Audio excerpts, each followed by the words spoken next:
아, 드디어 동탄에 돌아왔습니다. 와, 진짜 오늘 너무 힘든 하루였어요. 결혼식 갔다 왔고요.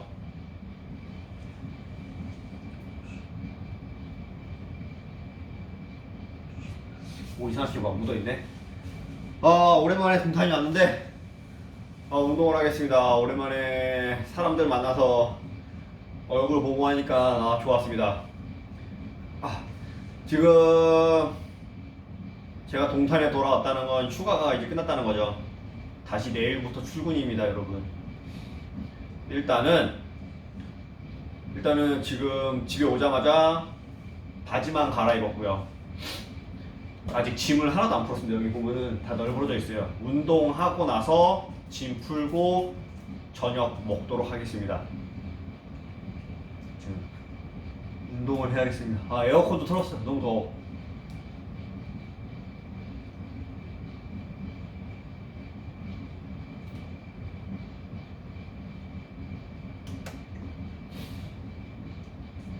운동 시작하도록 하겠습니다. I wouldn't say necessarily hard. I feel love will always win. Unity is what shows. Togetherness in wholesome will get us through any scenario.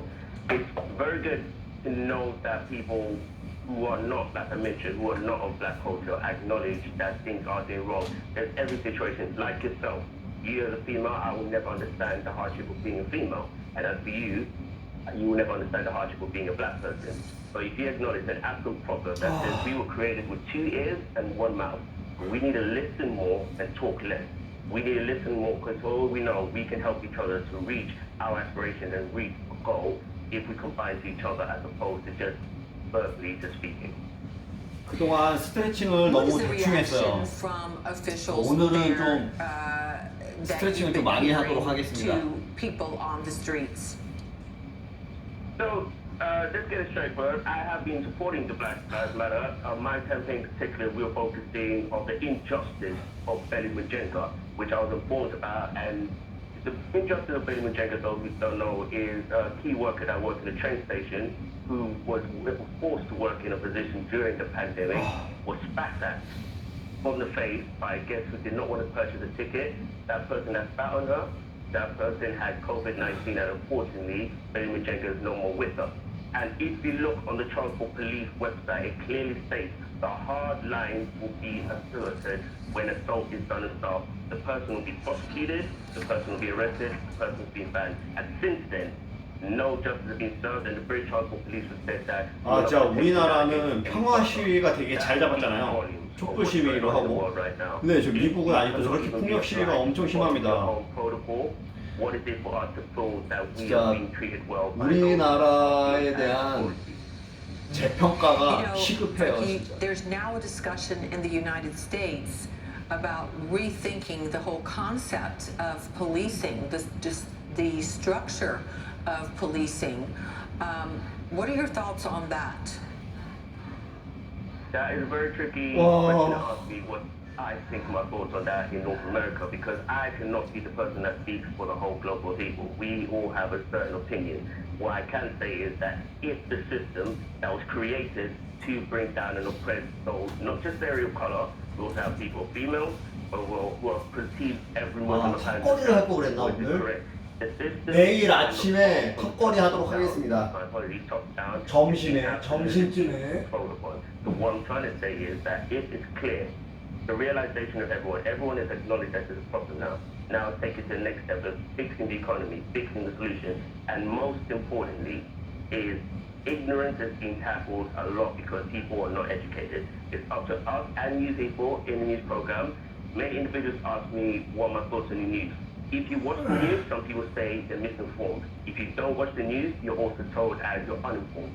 So as you guys, the media, you have a burden to actually educate people and acknowledge that what is necessary done and how we can better ourselves. But I don't want people, the next generation, to be having the same discussion we're having here, because we all have a heart and we want our heart to be as low as possible. We like what you say. Frankie, we really appreciate it. Frankie Clarence for us there in London, and wish you all the best, sir. Thank you. peace, love, and happiness. And to you. We've seen the death of George Floyd inspire protests around the world. People like Frankie have feel this importance to speak out and look for change. Well, at least one global leader took a knee to show his solidarity with protesters. CNN's Paula Newton has that from Canada. There's been a day of protest right across Canada. People took to the streets in multiple cities, thousands really, denouncing racism, not just from what they've seen in the United States, but systemic racism that they say exists right here in Canada. Canadian Prime Minister Justin Trudeau made an unexpected visit to the Ottawa protests, even taking a knee, which was a very powerful image on the streets, even as some people denounced his actions earlier in the week, when it took him 21 seconds to decide whether or not he would denounce the actions of U.S. President Donald Trump. But at the Prime Minister's side was one of his cabinet ministers, Ahmed Hussein, who has spoken so forcefully and eloquently about his own struggles with racism in Canada. I want you to take a listen. I think it's pretty powerful when you have the head of government coming and listening and taking a knee and being there and applauding when people say Black Lives Matter. And I agree with him completely. All lives will not matter until Black Lives Matter. It's just that simple, and people need to understand that. When people say Black Lives Matter, they're not saying that other lives don't matter. They're saying that Black Lives Matter too. As powerful and symbolic as a gesture as it may have been, many Canadians have been demanding this week that they get the systemic change that they have been asking for, and not just with the Black community and other minorities, but with Indigenous peoples. Two shocking violent events this week alone in Canada between law enforcement and Indigenous peoples have absolutely shocked the country. And for that reason, they're looking to the Trudeau government to make those systemic changes that have been promised for so long. Paul, CNN, Ottawa. U.S. experts warn of a possible spike in coronavirus cases when we return. How these protests could be playing a part in the spread. Also, a new tone from the top of the NFL, the National Football League, on racism. We'll tell you what the commissioner did and did not say. Thinking of banking in Africa? Think Zenith. In today's fast-moving, fast-changing world, you need a financial partner that understands your unique expectations. A bank with presence in major financial centers across the world, with the enabling platform to facilitate seamlessly, whenever, wherever, or however. A bank with best-in-class financial solutions from a superb combination of technology and human touch. For easy, fast, and secure banking that creates real value. Turning dreams into realities now in your hands. People, technology, service. Zenith Bank, in your best interest. Our Sesame Street friends are back on CNN to talk to kids about the nationwide protests, embracing diversity, and standing up to racism. Together. Coming together. A CNN Sesame Street Town Hall. Watch together tonight on CNN. Sunday, Rio, Toronto, London, Paris, Auckland. Cities around the world have come out to protest the death of George Floyd. How did the American anger go global? For Reed Zakaria, GPS. Sunday.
When you travel the world, make sure the world travels with you.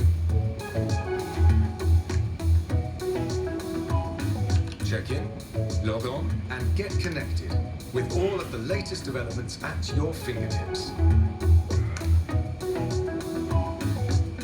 CNN Partner Hotels.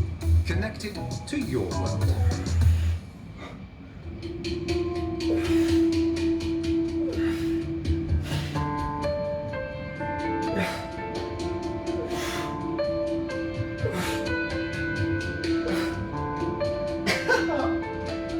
아이고 힘들어.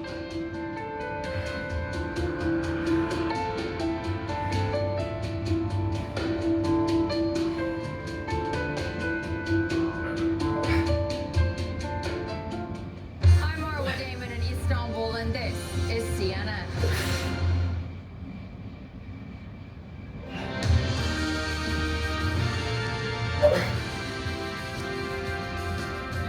Welcome back to our viewers here in the United States and all around the world. You're watching CNN Newsroom from Atlanta. Protests in the United States following the death of George Floyd are showing no signs of letting up, and that has health officials concerned. The number of new coronavirus infections have gone up in nearly 24 states over the past week, and experts fear those numbers could surge even more. Here is more about it from CNN's Erica Hill. Peaceful protests across the country have health experts worried. There is a potential, unfortunately, for this to be a seeding event. New York streets filled with demonstrators just days before the city's planned reopening. And I understand still this painful, real moment in history, but I want to keep reminding people it is dangerous to be close together. If you have been at a protest, I strongly urge you to get tested. Minnesota's governor encouraging the same as officials sound the alarm again about the need to wear masks. We're very concerned that our public health message isn't resonating. The World Health Organization expanding its guidance on Friday, recommending fabric face coverings in areas where the virus is still spreading and medical masks for those over 60 or with underlying conditions. Sobering numbers about the nation's nursing homes. 26 states say 50% or more of their COVID-19 related deaths were in long-term care facilities, according to a new report. Minnesota and Rhode Island posting the highest numbers, 81%, followed by Connecticut and New Hampshire. Meantime, the number of new cases in the past week is up in 21 states. Testing is also on the rise. Florida saw its biggest one-day jump in weeks, adding more than 1,400 new cases on Thursday. Much of the state is now in phase 2 of reopening. Universal Orlando welcoming guests Friday morning. I felt very safe in bringing my family here. The NBA looking to bring its players to Orlando using Disney World as home base, aiming to restart the season on July 31st. 22 teams added safety measures and regular testing, part of that plan. The belief is we would not have to shut down if a single player tested positive. Major League Baseball, however, still on hold after the Players Association rejected the league's call for further pay cuts. In its weekly health report, the CDC saying that as many as a third of Americans have admitted to engaging in some sort of risky behavior with household cleaning products or disinfectants to stop the spread of COVID-19. An online survey from last month found that some admitted to putting bleach on their food, washing their bodies with household cleaners or disinfectants, or even gargling with bleach. None of that, of course, is recommended by the CDC or by the companies that make those products. Household cleaners and disinfectants should never be ingested and should only be used for their intended purposes as expressed on the labels. Back to you. One of Sweden's top scientists admits the country's COVID-19 strategy could have been better. Sweden relied on its citizens' sense of civic duty, but the strategy resulted in one of the highest per capita death rates from the virus in the world. CNN's Phil Clark has that from London. Even in a country that's shown a light touch for dealing with COVID-19, this is against the rules. There's a 50-person limit on groups in Sweden. It didn't stop thousands crowding close together in Stockholm to protest against racism. There's no lockdown in Sweden, never has been. A radically different approach to the rest of the world.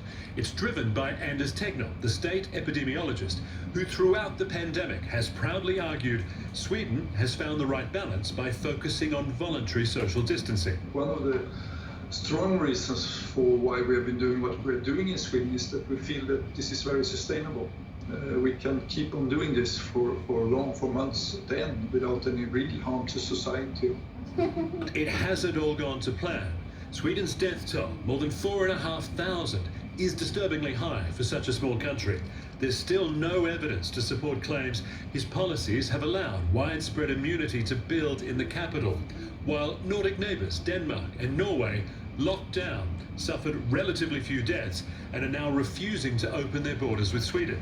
Those facts have triggered scathing assessments from other Swedish scientists.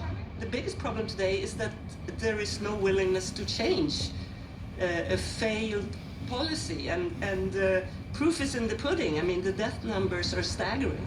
Tegnell has now admitted for the first time, with today's knowledge, he'd have done things a little differently. He's still no fan of lockdowns, but says, with hindsight, Sweden should have gone for a plan somewhere in the middle between its current open approach and the stricter measures adopted by the rest of the world. Tegnell's not saying he just wasn't right about everything. And of course we have the unfortunate part with the high death toll, mainly in the long-term care facilities. And that we of course wish we could have avoided more of, but the rest of it has worked very well.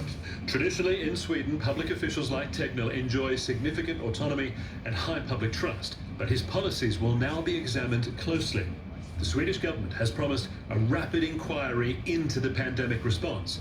While most Swedes are still happily enjoying the freedoms that come with keeping the country open, there's growing pressure to determine if the cost in lives has been too high. Phil Black, CNN, London. U.S. health officials say the chances of developing a successful coronavirus vaccine by January is extremely ambitious, but possible.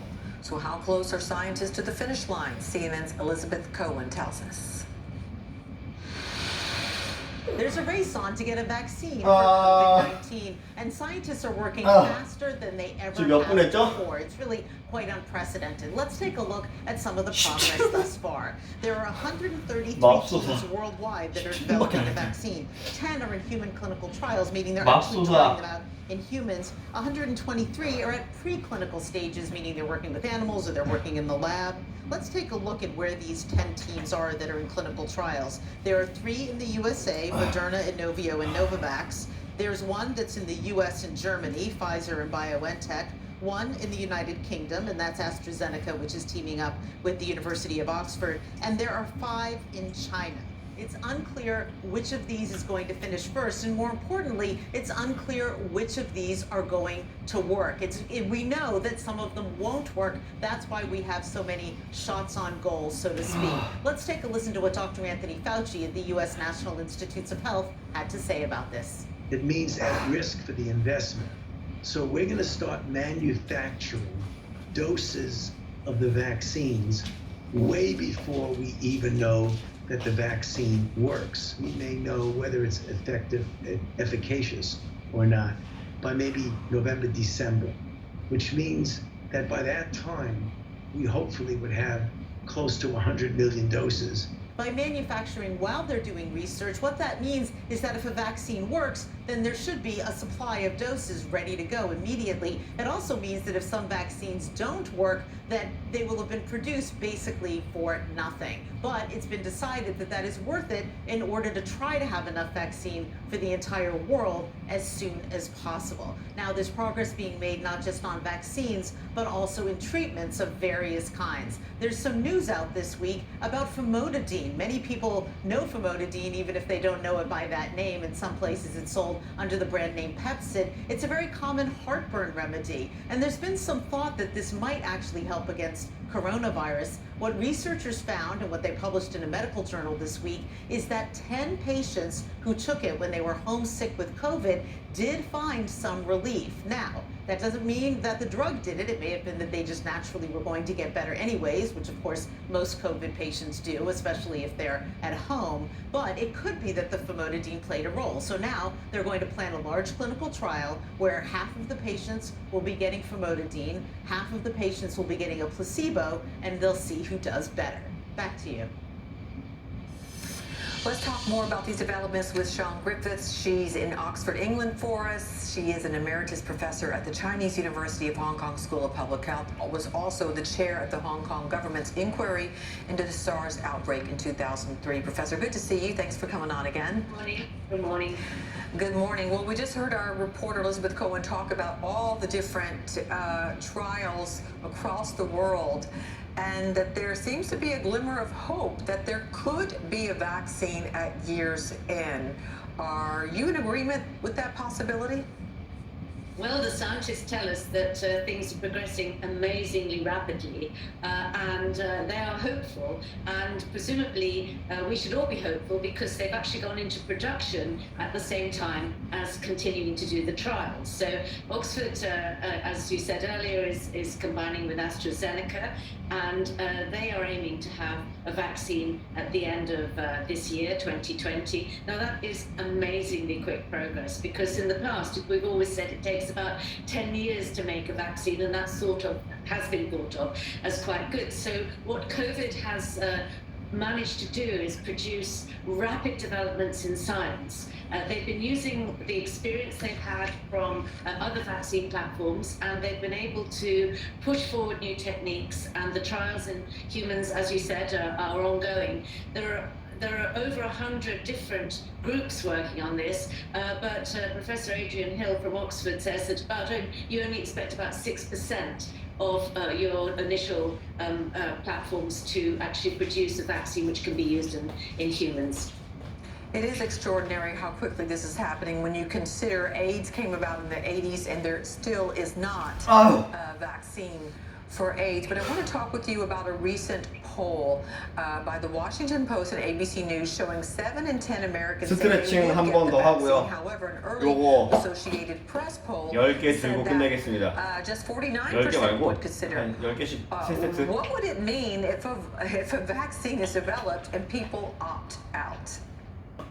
Well, it would mean eventually that you don't get that herd immunity in the population that you need to suppress a second spike of the disease. So you could, if the vaccine is ineffective, or if the vaccine is just not taken up enough, that means that it isn't very helpful at producing the immunity we need in the population to keep us safe from having more COVID. So I think that as long as the vaccine is shown to be efficacious, and as long as it's shown to be safe, then there should be a big push on making sure that at least all vulnerable groups are immunized with the vaccine, and that will help protect the whole population. Well, meantime, as we've been talking with about the people around the world that are in the streets supporting Black Lives Matter over the George Floyd killing, I mean, try to find a city in a country that doesn't have people out, engaging in rallies. They try to social distance. For the most part, you see a lot of masks, but there is the concern that this could lead to a spike in cases. Are you concerned about that?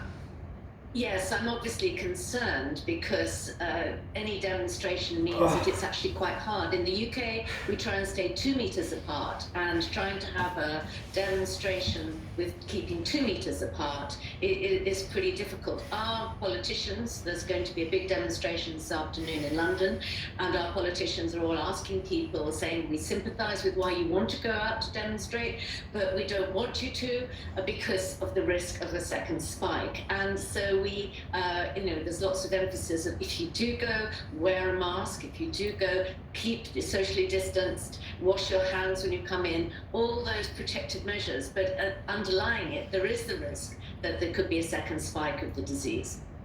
And we also hear that using tear gas on protesters certainly doesn't help. It doesn't help because it affects the lungs, and we haven't done randomized controlled trials on tear gas and COVID. It's not something that you would do, but it is a risk if you think theoretically it is an increased risk. So we hope that the protests are peaceful and you don't need tear gas, but there are risks if you do go out to demonstrate, particularly if you're in the vulnerable groups. We appreciate your expertise as always, Professor Sean Griffiths. Thank you so much. Thanks. We have seen protests